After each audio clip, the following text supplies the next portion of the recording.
Okay guys, hi, Miss Dodd here from Red Bank Middle School, 7th grade math. I am doing a video today because I was trying to do it on Zoom with my students, and everyone just had questions. Some were going faster than others, and some needed some extra help, so I figured make a video, that way people can just watch it and do it, or if they need to pause it and rewind it, they can do that. And then it's available for whoever later if they get a notebook and they don't have one right now. So we use these notebooks all year long, and I really need you to get one, please, by Monday. If you are not able to get a 5-subject notebook, I need you to let me know as soon as possible. I don't have a whole lot of money at all, but I do get a little bit of extra money and to order things for my classroom. And so last year we used that money on notebooks for our students that couldn't get them. There were about 10 students. So hopefully most of you can get one. They're gonna look like this. They'll say 5-subject. I don't care if it's wide ruled or college ruled paper. It doesn't matter to me. Okay? And so this is what it looks like. It has 5 sections. So most of them will have these dividers in them. Some of them have pockets, some of them don't. And so that's 1 section, 2 sections, 3 sections, 4 sections, and your 5th section. And so you can see that in this notebook, I have some stuff already in it. It is a notebook that I used last year when I was modeling some notes for my students. So there's some stuff in here. But I've taken a notebook today, this morning, when I was trying to do it with Zoom for my class. And I labeled it for them, and so I'm just going to show you those labels because I kind of switched them up a little bit over the years after doing this with my students. So again, this one's the same color. You don't have to get pink notebook. It just happened to be that this one's the same color. I have some stacked over here for examples because I'm going to use one for each class to keep notes with and model with you this year. So anyways, this one is pink. I don't care what color you get. If you get black, you're going to need probably like a silver Sharpie or something so you can write on it. We used to keep a silver Sharpie in the math lab so that whoever needed it could write on it with that and it be seen. So on the front with a Sharpie, a marker, whatever you can find that is the best to write on this notebook. If you can't get a Sharpie, just a pen will probably work just fine. I'm sorry, I keep messing with my hair. This is my first video for you guys, so hopefully I'll get used to this. I'm just getting my little office set up here. I have a huge board that I'm going to put up back here and do math with you, so it'll gradually grow as we go. If you will put on your notebook math 7th grade Red Bank Middle School, and if you are my first period, write first period on the front of it. If you are my 4th period, write 4th period. If you are my 3rd period, write, I don't have 3rd period. If you're my 5th period or my 6th period, write whatever class period you are right here, okay? And then you are going to write your name on it, and since I am Miss Dodd, I'm going to write Miss Dodd on there, okay? You write your name on here. And if you want to write my name on there as your teacher, you can also write teacher Miss Dodd, or just Dodd, either way, okay? There's the front of the notebook. Now, when you open the notebook up, like I said, there's not a divider at the front because it's just the is the front cover. So you can write warm-ups right here, or you can write it on the inside of the cover. So I'm going to go ahead and write it right there as well for you to see. So warm-ups and warm-ups, whichever way you want. Just don't go below that top margin, please. We're going to be using everything underneath that for our warm-up starting next week. After that, you're going to open it to the second section where the divider is. And I would like for you to write, oh, I skipped one. The next section where the divider is, and please write notes 1 on there. That's the first section of notes. We normally will finish up that amount of paper come around November or December. I know it sounds like a lot, but it's not. We take notes, and you will notice that I will refer you back to your notes very often. I do not make you have a notebook and write notes to keep you busy.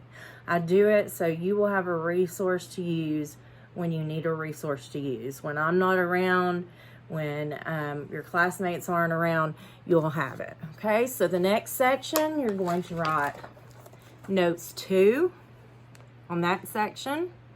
And that section will be filled up with notes probably a little bit before winter break, and hopefully we'll get that far, and then everything thereafter up until the end of 7th grade math.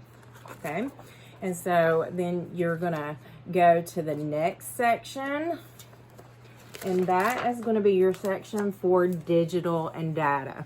So we have that handy class links thing this year.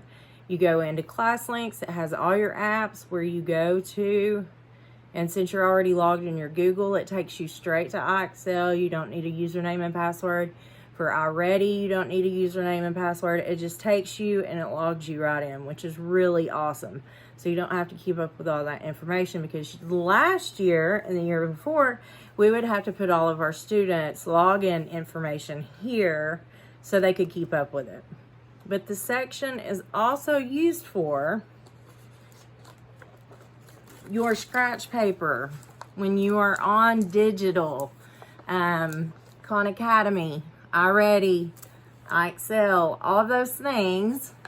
That's what this section is for. And the first page that I had you to create was your iReady diagnostic scratch paper, right? And for future reference, I will always want you to put your name, your date, and my name and your class period in the top right hand corner. So on your iReady diagnostic scratch paper, which you should be doing your diagnostic right now or have finished, and if you finished, then this will show you how to label it, and then you're going to upload it to assignments in Canvas. So you've got your heading for your paper here. You're going to put your name, not my name. I just wrote my name because that is my name. So if you are Amy Smith, you're going to write Amy Smith right here. And then the date that you're going to turn it in, and then DOD and the class period that you're in. So if you're in my 5th period class, you would write DOD 5, okay? And we'll continue to practice that. But you have this on video now, and so if you mess up, I'll say, go back and watch that video, how you're supposed to title your page. Okay, so at the next section, that will be your last section, you're going to have vocabulary and other. Vocabulary and other, okay? And so we will have tons of math vocabulary that you're going to be using And the more we use the vocabulary, the smarter we get in math, the more intelligent we get in math, the more that we can apply math to everyday life situations. And so I want you to use that math vocabulary. Instead of saying how big something is, we want to say the area of it, or the perimeter of it, or the volume, or whatever it might be that we are actually measuring. Okay, so we're going to start using all of that math vocabulary, and we're going to put it in here, and I will tell you to go back and look at it all the time and say, what is it? And you'll be able to tell me because you'll have it there. And then anything extra that we need to put in our notebook, that's where it will go in this last section. So that is how you need to label all of your pages. And remember that iReady diagnostic scratch paper, you're going to upload that to Canvas when you get finished with your diagnostic test. Okay, that will be a grade. The last thing that I want to show you is in your notebook where it says vocabulary and other, the last section, the last page of your fourth section, which is digital, I want you to write this on that page. And I'm going to show you exactly what I want you to write. You are going to conference with me about your results from your diagnostic. So go ahead and you can read that. I'm going to put it right there for just a moment. And you can pause this video and you can write that. And then we are going to talk about it together tomorrow and Monday. We're going to get together and talk about your data and what it means, what the percentile means, what your score means, and the grade level means. And then underneath that, we're going to set some goals for the next time that you have to take a diagnostic test. And that is usually at the end of December before we go on winter break, or sometimes we do it in January when we come back from winter break. So this is how I want you to set up your notebook for this school year. And I hope you have it all ready and together by Monday morning when we come back to class over the weekend. And I will see you tomorrow on Zoom. Thank you.